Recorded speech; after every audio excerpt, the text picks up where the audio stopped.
National Weather Service in Chicago has issued a severe thunderstorm warning for extreme southeastern Cook County in northeast Illinois, east central Will County in northeast Illinois, central Lake County in northwest Indiana, western Porter County in northwest Indiana, until 4:15 p.m.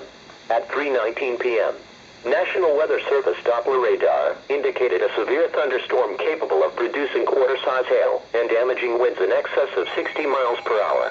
This storm was located near University Park and moving east at 35 miles per hour. Locations impacted include Stager, St. John, Cedar Lake, Shermerville, Griffith, Crown Point, Maydeville, Hobart, Lakes of the Four Seasons, Hebron, Wheeler, Boone Grove, South Haven, Lincoln Hills, Beecher Creek, Fort Heights, Sauk Village, Dyer, and Lake Delacarlia. Severe thunderstorms produce damaging wind in excess of 60 miles per hour, large hail, deadly lightning, and very heavy rain.